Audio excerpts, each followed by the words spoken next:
Cara, eu acho que as urnas foram fraudadas mesmo. Eu acho que, na real, o Lula foi eleito no primeiro turno. É polêmico dizer o óbvio, mas assim, chega a ser inocência pensar que as urnas precisaram ser fraudadas no Brasil pro Lula ganhar. Me surpreende ainda que tenha tanta gente pensando que o país onde a MC Pipoquinha é tratada como deusa, enquanto várias professoras que deram a vida pra proteger os seus alunos em atentados são esquecidas, não elegeu mesmo um condenado por corrupção em todas as instâncias. Cara, o país onde o bandido sai primeiro da audiência de custódia que é o policial, o país onde todo caminhão que tomba é saqueado, o país onde as pessoas não podem ver um erro numa promoção de uma empresa que já querem tirar proveito, o país onde o fulano vai na Zara só pra ficar procurando preço em euro pra levar roupa de graça, não tem a mínima chance de dar certo. Metade do Brasil realmente mereceu o Lula, bicho. Lula é o pai dos pobres mesmo, mas é aquele pai que chega bêbado em casa, bate na mulher, xinga os filhos, gasta todas as economias de casa pra comprar pinga e quando é preso ainda chama a esposa de louca. O Brasil é a eterna mulher de malandro, né?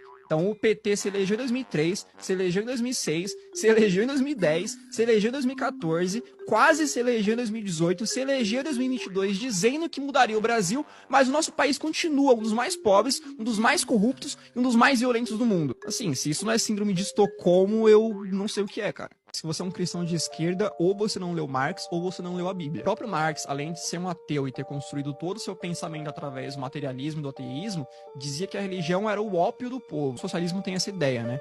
De que a religião, principalmente o cristianismo, é uma arma que a burguesia encontra para manipular a tal classe trabalhadora e fazê-la acreditar numa busca constante e idealizada pela felicidade, além de servir para manter os mais pobres obedientes. Essa é a tese dessa galera. Os preceitos de não matarás e não roubarás, que são muito caros para nós cristãos, não passam de conceitos deturpados de bondade para essa galera. Não à toa, por exemplo, o Lenin tinha vários ensinamentos de matar, de usar o terror como arma política, de usar o terror e a morte como arma revolucionária. Marx dizia abertamente que a família, um valor muito caro também importante para todos os cristãos presente na Bíblia, era uma instituição capitalista e opressora que deveria ser destruída. Todos os países onde a esquerda avançou, seja com governos progressistas ou de fato com revoluções, perseguiu de alguma forma católicos e evangélicos. Basta ver o que está acontecendo agora, infelizmente, na Nicarágua, onde um grupo de freiras brasileiras, por exemplo, foi expulso do país depois a milícia do Daniel Ortega, aliado do Lula, entrar invadindo e destruindo a igreja delas. Além de não fazer sentido ser cristão e socialista por causa da própria teoria marxista,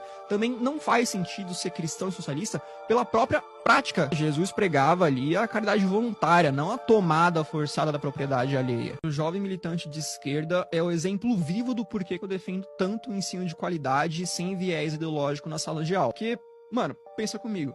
Se uma criança tem aula de português sem propaganda ideológica, ela cresce sabendo que ele já é um pronome neutro e que ele não passa de um delírio de militante carente por atenção. Se uma criança tem aula de educação financeira, ela cresce sabendo que dinheiro não dá em árvore e que só enriquece quem trabalha, administra bem o próprio dinheiro e que não vai ser nenhum político caridoso que vai tirar ela da lama. Só aí com essas duas coisas, o picanheiro da república vai perder uns 10 milhões de votos, pelo menos. Se uma criança tem aula de ciências e não uma cartilha ideológica, ela aprende que mesmo se você se mutilar e chilicar muito no Twitter, você vai continuar sendo um homem biológico ou uma mulher biológica, e que no final só existem dois gêneros, feminino e masculino. Se uma criança tem aula de matemática e não uma aula de afromatemática, sei lá o que é isso, ela vai saber que a economia não é um jogo de soma zero e que os bilionários não são os culpados pela miséria no mundo. Se uma criança tem uma aula de história de verdade e não um palanque ideológico no lugar da lousa, ela cresce sabendo, por exemplo, que países socialistas, todos eles terminaram da mesma forma, com genocídio, com fome, com ditadura e com morte. E se crescer homossexual, não vai usar a camisa do assassino de homossexuais Che Guevara.